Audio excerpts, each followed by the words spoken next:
I asked a couple of my friends, do you know why white people are called Caucasians? And they said, no, we were too embarrassed to ask. I interviewed this one man who was an immigrant from Mexico who was very light complected. And he was just like, in Mexico, I would have thought of myself as white. But in the US, like no one thinks of me as white here. I'm in this Hispanic box. The question is like, what kind of white people are we? You know, are we the kind of white people who call out injustice? I'm Julie Rose, and this is Top of Mind. I have been a radio journalist for 2 decades, but a few years ago, I found myself avoiding the news for long stretches because of how depressing and divisive it all seems. I still wanted to be informed and engaged on important issues, though, and I figured I couldn't be alone in that. So we created this podcast. Each episode, we tackle one tough topic in a way that will challenge you, help you feel more empathy, and empower you to become a better citizen, a kinder neighbor, and a more effective advocate. Today, what does it mean to be white in America? I thought that race and racism was a social issue that belonged to Black and brown people, and that I was somehow outside of the problem. This is Debbie Irving. I'm a racial justice educator and writer. Most people know me for the book Waking Up White and Finding Myself in the Story of Race. I was 48 years old. I'd spent 25 years working at the intersection of arts and education in the Boston area. I was at this point a second grade teacher. I'd gone back to get my graduate degree in special education, and there was a required first course that I thought I could get out of because I'd been on diversity committees. So I didn't think I had anything to learn. The class was called Racial and Cultural Identities. On the first day, we were all told, everybody in the class, regardless of race, that what we would be doing would be a 6-month deep dive into our own racial and cultural identity. And my thought was, well, what am I going to do? Irving grew up in a predominantly white suburb of North Boston, immersed in family lore that traced back to the Mayflower. So this is the very waspy, white Anglo-Saxon New England experience I'm having. If you asked me to look around the town I grew up in and say, is there any racism here? I would have said, no, there can't be racism because we're all white. It's as if white were this sort of neutral or best race, and everybody else was measured from that point. So there was this one moment in the course that stands out. We were watching a documentary called Race, the Power of an Illusion. And they started talking about the GI Bill, and I thought, I know about the GI Bill. My dad was in the Navy. My parents bought their first home on the GI Bill. My dad went to Harvard Law School on the GI Bill. And all of a sudden, the narrator in the film says this following sentence that knocked the wind out of me. The 1 million Black GIs who also fought in World War II were mostly unable to access the GI Bill. I mean, if we could see me in slow motion, it was as if like a bomb had gone off and the sound wave had pushed me back. Because the first thing I had to take in is there were 1 million Black GIs in World War II. I was a history major. How come if you had asked me my whole life to imagine World War II veterans, I would have only pictured white people? And it wasn't that the GI Bill said this is a white-only bill. It functioned as a white-only bill because there were barriers all throughout U.S. systems and structures that made it difficult for Black and brown people to access any of the benefits. It was so upsetting. It began an unraveling of, wait a second, I have been told my whole life that my family, like I'm from good genes, whatever that even means. But it became so clear to me all of a sudden, and then increasingly over the coming months and years, how much advantage families like mine had gotten just because of our skin color. I walked around with a ginger ale bottle for at least 2 months because I felt so sick to my stomach. It changed my understanding of who I was, who my family was, and most importantly, this country that I had been taught was the freest, fairest place on earth. And now I'm being presented with evidence that that is just not the case. How am I an American now? How do I show up as a white person now? When I first read Debbie Irving's memoir, Waking Up White, about 10 years ago, so many aspects of her story resonated with me, like how she'd never thought of race as being relevant to her. I grew up in an almost completely white community. The only time I ever thought or talked about skin color was the first day back in school after summer break, comparing who got the best tan. And like Debbie Irving, I had never considered myself particularly privileged. Hard work was a core value in our family of 7. We didn't get allowance or cars when we turned 16 like the kids on the other side of town. My siblings and I hustled with babysitting and lawn mowing and paper routes for spending money. I worked hard in school to earn an academic scholarship to college and worked on campus to pay the rent. I got my degree, got a good job.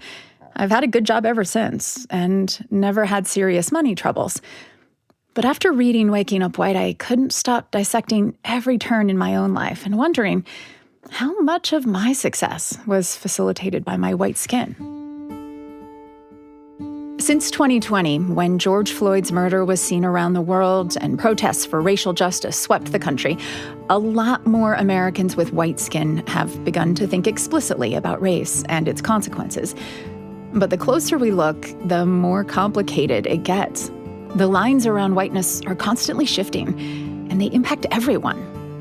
So today on Top of Mind, we're exploring that nuance with guests who fall along the spectrum of whiteness. What's it like to be not white enough? Or to not have your racial identity reflected on government forms? And how was whiteness invented in the first place? But first, let's spend a few more minutes with Debbie Irving's story of waking up to whiteness, which actually started for her in 2009, just as Barack Obama became the first Black president of the United States. And white people in my upper middle class circles were clinking wine glasses and saying, here's to a post-racial America. I did have friends of color, and I could see in retrospect that they tried to feed me bits of information, but I wasn't willing to take in information that countered what I believed to be true. It took a full semester graduate school course. And by the way, the waking up is not in the past tense. I can't stand that word woke because it's not a static process. It's ongoing. My learning curve hasn't slowed for one day. I still find blind spots. I still learn new history. You know, in that course I took, there fairly early on, there was a survey. How often do you talk about race in your household? And the choices were daily, weekly, monthly, twice a year, less than twice a year. And I thought, I need another option. We never talked about race. And so, you know, just to state what is now the obvious thing to me is that people of color, it's ever present. And families of color have to help their children understand how to navigate the white spaces they're going to be going into. So there's talk about it all the time. Whereas we just didn't in my household. I knew not to talk about race because I'm not even supposed to see it. And this is where I hear white people today who are anti the kind of work I do, is talking about it is the problem. Talking about it is divisive. I mean, it certainly leads to difficult conversations that can be divisive. If we're really trying to find out what one another believes to be true, what history we know, we don't, what our experience have been, and we're trying to connect, it doesn't have to be divisive. How did you overcome the fear that in talking about it, you would cause harm or that you would say the wrong thing? Well, I did cause harm and I did say the wrong thing. And I think that understanding that that's going to be a part of the journey. So the way I started, was very slowly. I reached out, as I said before, I did have friends and acquaintances of color. And I reached out one by one and said, I took this course. I cannot believe what I've learned. I want to keep learning more. And it's amazing when a person of color knows that a white person is doing their own work, how the whole conversation and the whole vibe changes. So here is an example of a time that she got it wrong. And Waking Up White, I tell the story of being at a conference. It was actually the People of Color conference. My daughters were in a private school at the time, and the history teacher there had said, he was a Black man. He said, well, you should try coming to this conference. See what it's like to be in a space that isn't predominantly white. And I went into film screening. There were 4 filmmakers who had made a film about what the experience is like for people of color in these historically white institutions. And then they asked for questions, and I was one of the first people to raise my hand, which really I shouldn't have. Like, I should have been a fly on the wall at that entire conference. This was not a conference for me. But I raised my hand to give feedback, and the feedback I gave was something like, I still, even though you're describing the problem, I'm not quite getting it. I think I said I would love to hear more details about your stories. And I did not understand yet how horrific it is for Black people to be, or brown people, or anyone from a marginalized identity to share your trauma again. There was one older woman of color in the front row who just seethed. She was so furious that I had even opened my mouth. And she said something like, why do you need to know one more thing about our stories? And then boom, boom, 2 more people in the room. So suddenly I had 3 Black women, basically telling me, sit down and be quiet. And I wanted to go home. And there were 5 people who gathered around me from that room, 4 white, 1 Black. The Black woman is still a great friend of mine. And they all said, look, let's explain to you what kind of happened and make sure you're okay, which means, by the way, they missed their next workshop. And when I was back in my hotel room trying to put together all that they had told me. And I thought, they just invested in me. And I caused harm in that room. I can't go home to my comfortable little house and pretend this didn't happen. I need to use it to learn. And one of the big things I learned was that I have to really grow my emotional resilience. Why did you feel compelled to write this book when many people of color have written on the subject so eloquently? What was important to you about writing a story as a white woman waking up to her place in the story of race? I went in search of a book to help my family and friends have something of the experience I had in that course so that they could come along with me, so that we could have these conversations. Even though there were so many books by people of color, there was nothing that would kind of give that 101 for white people that I felt the course had done for me. And so it's no accident. The name of the book is Waking Up White and Finding Myself in the Story of Race. I hoped that when people put my book down, they didn't want to talk about my story. They wanted to talk about theirs. Debbie Irving is a racial justice educator and writer. The strange thing about race, and this is something I've only recently learned, so maybe it'll surprise you too, is that it's a really arbitrary way to categorize people. Just how brown does a person's skin tone need to be in order for them to be considered Black? Genetic science has shown that on a DNA level, there's more variation within racial groups, so among whites and among Blacks, than there is when you compare the DNA of people from different racial groups, which is what people mean when they say race is a social construct. It is an ideology. It's a way of thinking. And that way of understanding the world changes according to where you are. Next on Top of Mind, how and why whiteness was invented. I'm Julie Rose. We'll be right back.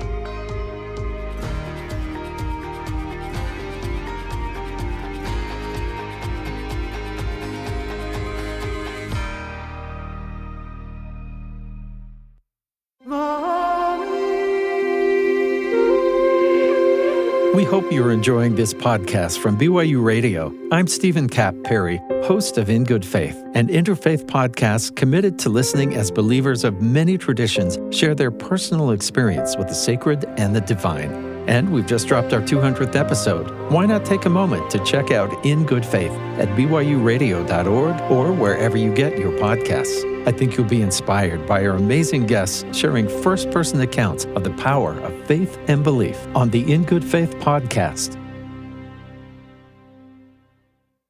It was a question. That's how I usually start my books. This is Nell Irvin Painter. She's a retired professor of American history at Princeton. In 2010, she published a New York Times bestseller called The History of White People. And the question that inspired it? Why are white Americans called Caucasians? It was 1999. Russia was bombing Chechnya, which is in the Caucasus, a region between Europe and Asia named for the Caucasus Mountains. On the front page of the New York Times, there was a photograph of Grozny, which is the capital of Chechnya, and it was all bombed out.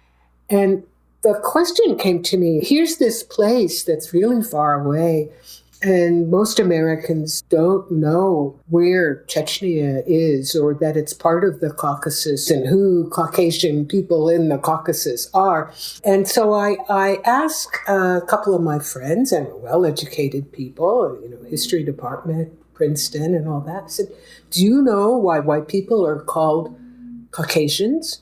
And they said, well, no. I said, did you ever ask? And they said, no, it's like, we felt like we ought to know. And so we were too embarrassed to ask. So nobody knew. Painter's research led her back 200 years to a scientist named Friedrich Blumenbach. Blumenbach was a professor at the University of Göttingen in Germany. It was a very prestigious university in the 18th century. His way of classifying people was to measure skulls. This was best practices at the time. So what was the angle of your jaw in relation to your forehead, say? Or did the back of your head stick out? Or was it flat? If it was flat, that was bad. And this was very different from the way people had traditionally sorted themselves by clan or town, or most importantly, religion was the way of deciding who was what and who you were going to kill or expel or embrace. But the 1700s were the age of enlightenment. Science was beginning to challenge religious authority. Naturalists were sketching and categorizing plants and animals. Doctors were dissecting everything they could get their hands on to explain the mysteries of life. And famed Swedish biologist Carl Linnaeus was inventing a system of classifying everything in the natural world by kingdom, phylum, species, all that stuff we memorized in high school biology. So naturally, humans needed to be categorized too. And Blumenbach was famous for his huge collection of skulls, which he ranked along a continuum with the ideal human in the center. In the middle was his prettiest skull, which was the Georgian skull. We don't know her name. We know that she was young because she has all her teeth. So the skull is pristine. It's very beautiful. I've seen it. It's quite small. It belonged to a young woman from the country of Georgia. But Blumenbach didn't label it Georgian because he didn't want it confused with the fledgling American colony by the same name. So he named it for the region where Georgia is located, the Caucasus. Blumenbach declared Caucasians the most beautiful category of humans based on skull shape. Meanwhile, many of his contemporaries were ranking humans based on skin color and facial features. Remember, the people who are doing this race science are white people. So they're saying, we're the most beautiful people. Painter says these ideas really took off across the Atlantic. In the United States, because we did have the underlying sense of blackness and whiteness. But in a place like, say, Germany or Italy, where one way of demonizing people was religion, and the people who were demonized were Jewish, but they were just as white as anybody else around them. So Caucasian wasn't useful in Europe. But with the mass enslavement of dark-skinned people from Africa in the American colonies, whiteness mattered from the get-go. Here, white wasn't just considered superior, it was a requirement for even the most basic rights of citizenship. Although deciding who qualified as white was also a problem right from the start, says Painter, because it was common for Black enslaved women to be impregnated by white slaveholders. One of the characteristics of slave societies is that the owners have access to the people they own. And so in the United States, this means that we have a whole lot of people of what we would call mixed race immediately. And what did American society do with those individuals? It depends on where they were. I mean, there was the phenomenon of passing. Passing as white in society. Because you weren't tested at every turn about what your race was. And so people who looked white could be just white people. And after a generation or two, people don't know that they have African ancestry. So how were the early Americans then resolving this if they believed that race mattered? It depends on where, when, who, and for what purpose. So, for instance, Ralph Waldo Emerson, who lived in New England, where there was a large migration of famine Irish, very poor people, uneducated people. And he thought of them as a different race from his race. His race, he thought, was Saxon. And in the middle of the 19th century, you'll see lots of white Americans talking about themselves as Saxons, whereas the famine Irish were another white race called Celt. And through the 19th century into the 1930s, 40s, most educated Americans thought there was more than one white race. So there was a race of Northern Italians and a race of Eastern European Hebrews and a race of Greeks and so forth. And a lot of it was class-based, really, because it was the working people who were racialized. So the people who had access to more education and more money and nicer things, those were Saxons, and they were at the top. Sometimes they called themselves Teutons also. So the German attachment is there. So did they believe then that there was some biological difference, though? I mean, what did they mean by race? White race? Depends on who you ask, when, where, and for what purpose. So at the turn of the 20th century, at the time when it was very popular to see many different white races, anthropologists, I don't think they called themselves anthropologists then, they were scientists, but they thought that, say, an Italian man marrying, say, an Irish woman would be biologically catastrophic because their races were so different. That their offspring would be infertile? Or ugly, or stupid, or wrong. But that this was not something to condone. This is eugenics. I mean, this sounds very much like the eugenics Well, science eugenics is part of it. I mean, everybody has their way of talking. So that's why I keep saying, who's talking to whom, when, where, and for what purpose? So I mentioned the Teutons as the Saxons as the tippy top of the white races. This got to be a problem in the First World War when Germans they called it the rape of Belgium, and they were doing all sorts of war crimes, really. And Germans got a very bad reputation. And since both Teuton and Saxon refer to ancient Germanic people, elite white Americans needed another name for their superior race. So then the classification switched from Saxon or Teuton to Nordic. So Nordic is a made-up classification for Northwestern Europeans. But that caused another conundrum for American race science because Northwestern Europe included some people previously considered not white enough to be at the top of the hierarchy. And so the Irish, who by this time have 2 or 3 generations, they've had access to jobs as firemen and policemen and school teachers. And with those regular paychecks, they move up the class scale and start making their way into the middle working class, as opposed to being these poor, completely downtrodden famine Irish of the 1850s and 60s.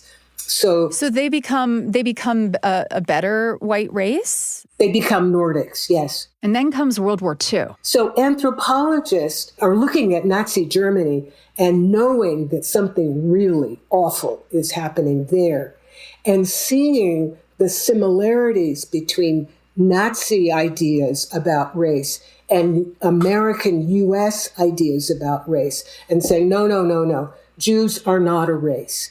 They're just 3 real races. And they are Caucasoid, Mongoloid, and Negroid. Those are the only real races. Fast forward 30 years to the civil rights movement, and another interesting shift happens around whiteness, says Painter. After World War II, the idea of different white races disappeared technically, but a lot of so-called Caucasians who had previously been considered lesser whites because of income or country of origin still faced a lot of class discrimination. Many of them were inspired by the African-American struggle for equal rights to start defining their whiteness on different terms. And it was responding to Black is beautiful, Black power, the 1960s. It comes up over and over again. It's just not Black people who have pride. We're proud too. We're proud to be Irish. We're proud to be Italian. We're proud to be Greek. And we're not a race, but we're an ethnicity. But if you look up race and you look up ethnicity, they're practically the same thing, because these are such vague concepts. I keep saying there's no one answer. It's who's speaking to whom, when, where, and for what purpose. And that's true about ethnicity as well. There is no one scientific answer. Race is an ideology. It's a way of making sense about the world. It's a way of thinking.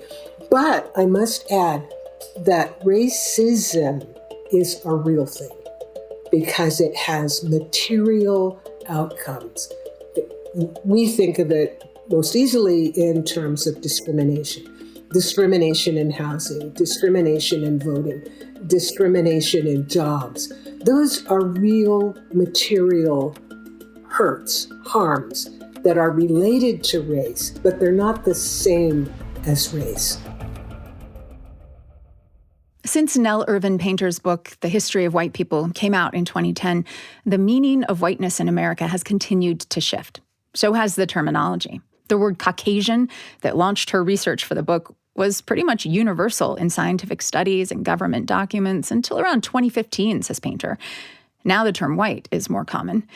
And in a new collection of essays called I Just Keep Talking, Painter notes that starting around 2018, more white Americans seem to be discovering their whiteness. Part of this had to do with the revulsion over the assassinations in Charleston, South Carolina, by a Nazi, and about the Nazis in Charlottesville, Virginia. And so these events were pushing white nationalism to the fore.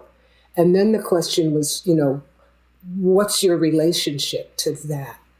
And it wasn't simply, no, I'm an individual, I'm not that. There was a lot of that, but also, well, what does it mean to be white?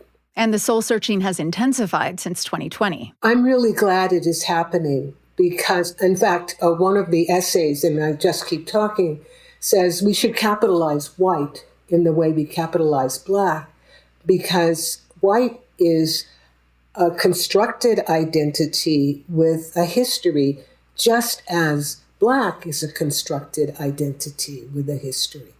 So to make that visible, I think, is a good way for more Americans to understand the workings of power and influence and money and powerlessness and beauty and so forth in our society. So we have more transparency in our political and our economic discourse now than we used to have. And I think that's a good thing.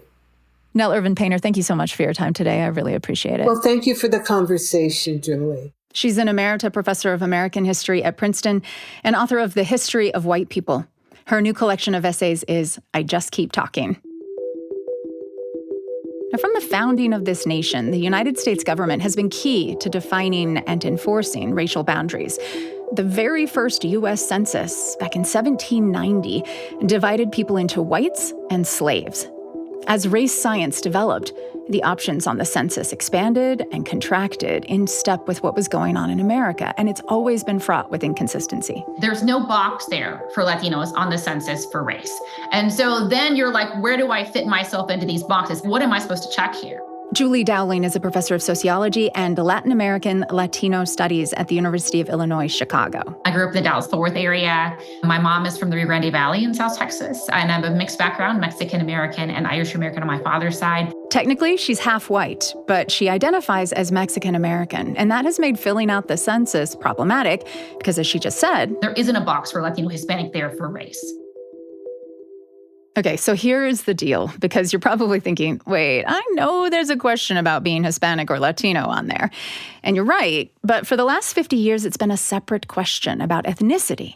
And once you say yes or no to that, you then identify your race. And the choices are white, Black, American Indian, Asian, Pacific Islander, and other. I check other and write in Mexican American. That's what I personally check. And that's basically what half of Americans who identify as Hispanic or Latino have been doing on the census for decades.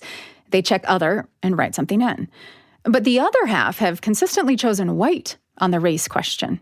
Julie Dowling has spent her career studying the consequences of that disconnect. The fact that Latinos don't have a racial box meant that when we were having a major crisis of Latinos dying of COVID, because many of them were in essential workers and capacities where they were being much more exposed, while we saw those numbers for African Americans, they were often hidden for Latinos because many people didn't collect the data properly because we're not a race. They didn't have to report on that. So statistically, we're not getting equal representative treatment, basically, as a group because we're not a quote unquote racial group on par with these other groups. If we aren't gathering the right kinds of data about our communities, how do we address and work to fix societal problems? I mean, how come Latino Hispanic has been its own ethnic question instead of a racial question on the U.S. Census in particular? That's a big question, right? So Mexican was put on there first as a race in 1930. And it was put on there in large part because it was a time period where there was a lot of anti-Mexican sentiment. This was the time of the Depression. They were looking for people they could scapegoat for the economic problems we were having in our society. And they did. They deported hundreds of thousands of Mexican people, some of whom were born here in this country and were American citizens, were deported at this time. And Mexican-American civil rights groups were like, no, we do not want to be on the census. We would rather be considered something else. The Mexican government also complained because there was a treaty in the Mexican-American War, the Treaty Guadalupe Hidalgo in 1848, where it was determined that, when the U.S. took all of the Southwest from Mexico in this very violent, bloody war, there was a treaty that was signed at the end of this. And in that was that the Mexican-American people that were living in this territory were to be treated as citizens, right? At the time, only white people could be citizens. So there was this weird, strange situation that's around Mexican-American classification, particularly. We weren't socially ever considered white, but by law, through this treaty, we're supposed to be treated as if we're white for the purposes of citizenship. And so they fought that. The Mexican government fought that, and they removed it from the census at that time. Fast forward then, the 60s, right? And it becomes like, okay, we don't have any data on our communities. This isn't really working for us. We're still facing massive amounts of discrimination. There were separate schools for Mexicans in Texas and in California and parts of the Southwest. Jim Crow style segregation also applied in many of these places to Mexican Americans, where basically there were signs that said no dogs, no Negroes, and no Mexicans. How do we make arguments about discrimination when you don't have the data to be able to make those arguments because nobody's even asking about you? And so this became a point of frustration for civil rights activists who were like, we want data on our communities. So the compromise with the Census Bureau was to create a separate question on the 1980 census, asking people if they had Hispanic ethnicity, but not make it a racial category. From that point on, huge numbers of Americans checking yes on the Hispanic Latino ethnicity question were also checking white for their race. Understanding that choice is the focus of Julie Dowling's book, Mexican Americans and the Question of Race. And a lot of people had thought that it might be about skin color, like lighter skinned people checking white and darker skinned people checking other, or be about things like assimilation or some of that history of the past. But I found that it was so much more complex than that. And for one example I can give you, there's a woman that I interviewed, I named her Madi in the book, who was a school teacher in the Dallas-Fort Worth area. And she was in her 50s at the time that I interviewed her. She had gone away to college and encountered a roommate who wouldn't share a room with her because she was Mexican. But she would tell me about this experience. I'm a very confident person, and I didn't let that bother me. And so her whole persona she had wrapped around this was that she wasn't like other Mexican Americans. She was a hard worker. She was someone who could do good, and she was someone who was checking checking white for her race on the census. And so there was this attitude and this vigilance around protecting her identity. But what was she accomplishing by checking white on the census?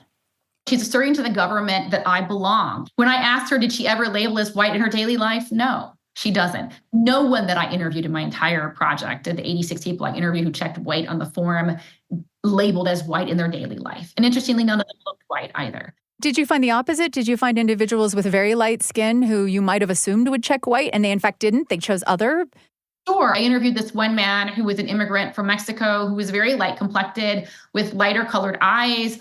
And he was just like, well, I came here from Mexico, and in Mexico, I would have thought of myself as white. But in the US, I'm not white. No, he speaks broken English. No one thinks of me as white here. I'm in this Hispanic box. And he faces discrimination in the US for being Mexican, right? He's like, I learned here in the US that whiteness isn't really about your color. People with my color aren't necessarily white here if they're Mexican, right? So Professor Dowling, then, if it wasn't skin color or ability to speak English or, how far removed you were from the immigrant experience that determined whether or not a Mexican American was going to check white on the race question, what did determine it? Yeah, for me, what I found that it was about sort of racial ideology and how they framed their experience with discrimination. Because for the most part, people that I interviewed had experienced discrimination. So how did they talk about that discrimination? How did they think about it? And I found that for the individuals that were checking white, for the most part, they were people that were like, Madi, I'm checking this in a defensive posture, right? I'm checking this to assert sort of my Americanness.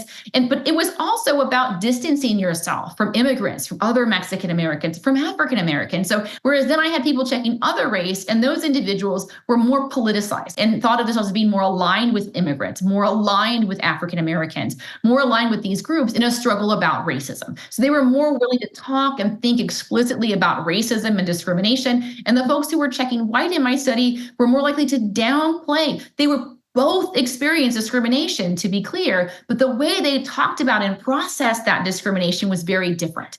Now, the government added a new wrinkle to all of this in 2000, when for the first time, people could choose more than one racial category on the census. And that meant people of mixed background, like Dowling, could theoretically check white for her dad's Irish American side and other for her mom's Mexican American heritage. Checking multiple boxes didn't solve the whiteness question for Latinos, since Latino was still not a race option. But it did result in a lot more people checking white and something else on the list. Maybe you've heard that America's becoming less white. Well, a lot of that is driven by the fact that a shrinking percentage of Americans now identify as white only on the U.S. Census. And in 2024, the U.S. government has announced that from now on, the census and other government documents will include Hispanic or Latino as a race option, rather than a separate ethnicity question. Furthermore, the list of races will also include Middle Eastern or North African, which is another group that's been left to choose between white and other on the census, without an accurate accounting of the discrimination that they face. Julie Dowling is pleased with this expanded list of racial options. This basically gives us the option for everyone to check whatever applies to them. And so I think that, understanding our placement and the placement of various groups in the whole big picture of who is white in America helps us continue to look at racism and discrimination and how it's continuing to work in our society. Julie Dowling is a professor of sociology and Latin American Latino studies at the University of Illinois, Chicago. And she's author of Mexican Americans and the Question of Race. So we're in a moment of heightened focus on race and whiteness in America. The government is honing its definitions. More of us who identify as white are paying closer attention. But talking openly about race has not gotten any easier. In fact, some states are shutting those conversations down in schools for fear they'll further divide kids. What grabs our attention is often people who aren't interested in racial harmony in any way, right? And the truth is, and there are many surveys that show this, that people want something different for their kids. They really want their kids to be comfortable having these conversations, and they know that that's important for their kids' future, for all of our futures. How do we equip the next generation for that future? That's next. I'm Julie Rose. This is Top of Mind.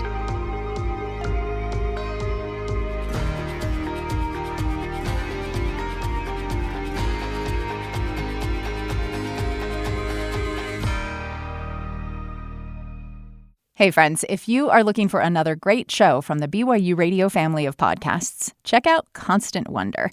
Host Marcus Smith takes you on an exhilarating journey through captivating stories of our magnificent natural world.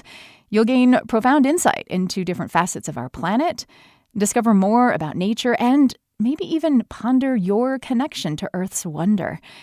The show is Constant Wonder, and you can find it wherever you get your podcasts.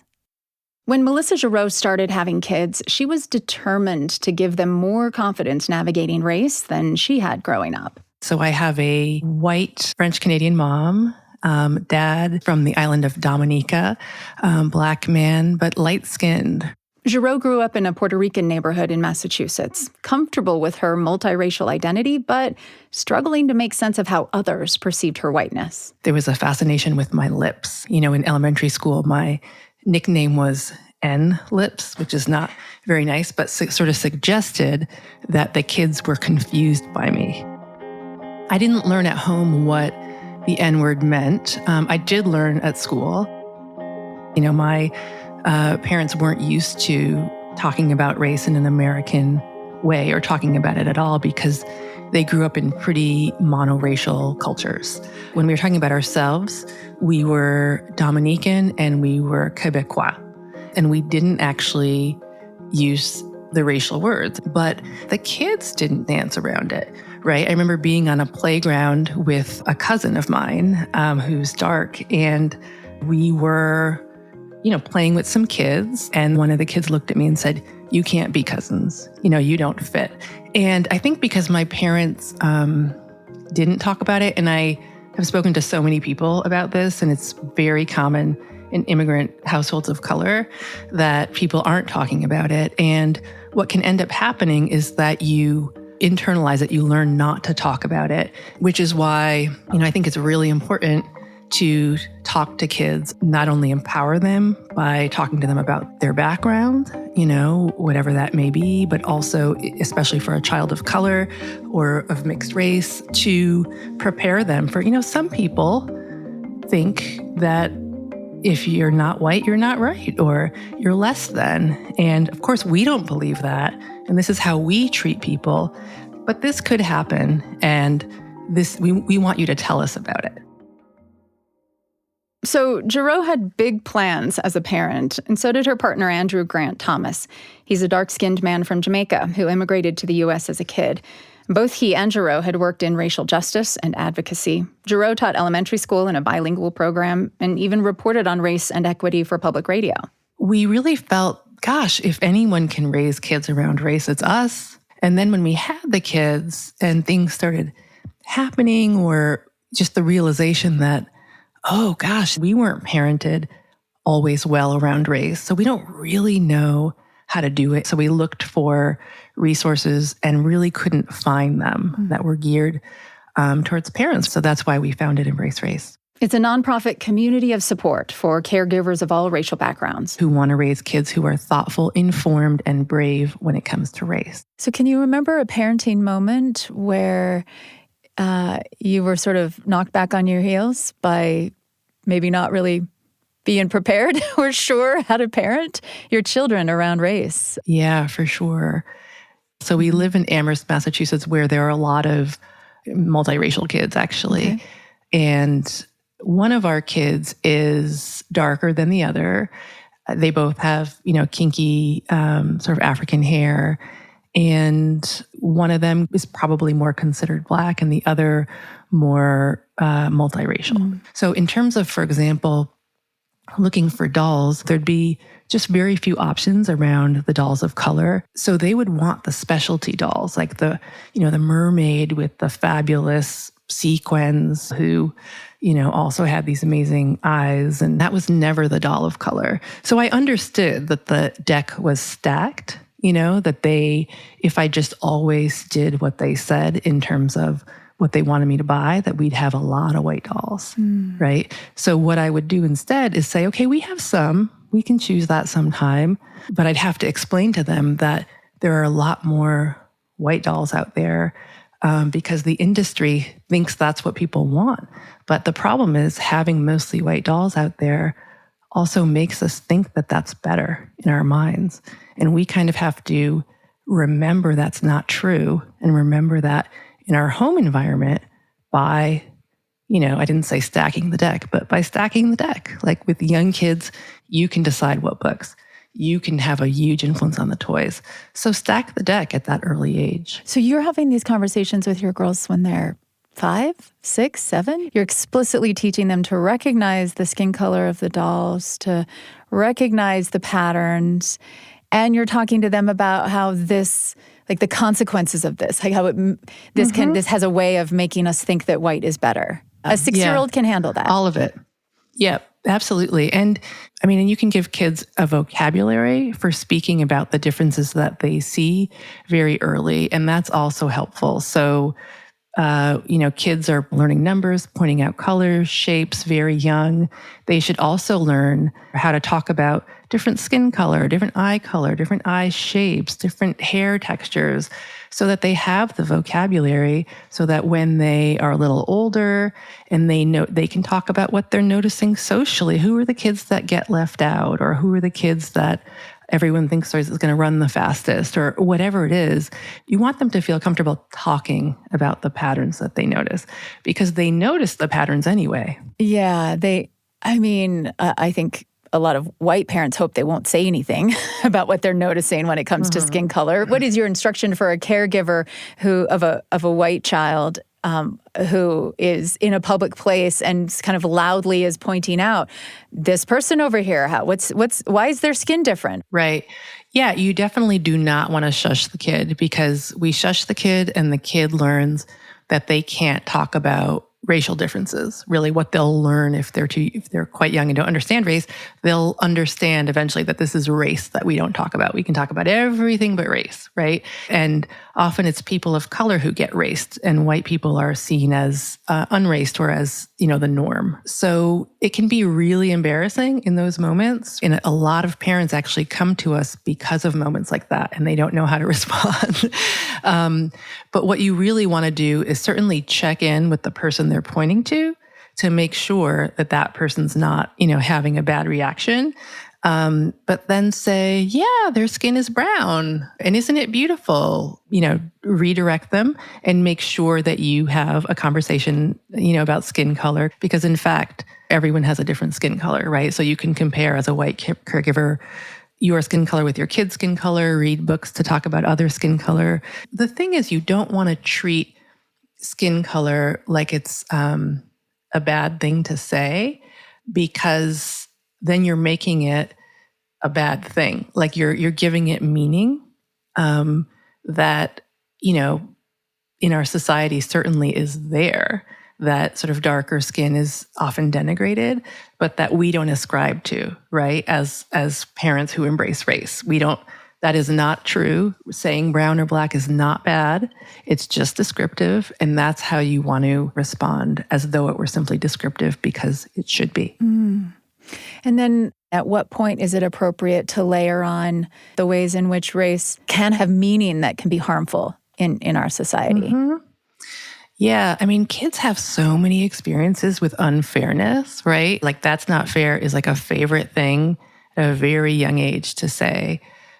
Kids come home and say, it's not fair that the older kids get this part of the playground and we don't. It's not fair because I'm, a better reader, I end up having to teach the whole class. They're very familiar with that. So saying, some people don't want to play with other people, or think people are worse depending on the color of their skin, or where they come from, or what neighborhood they live in.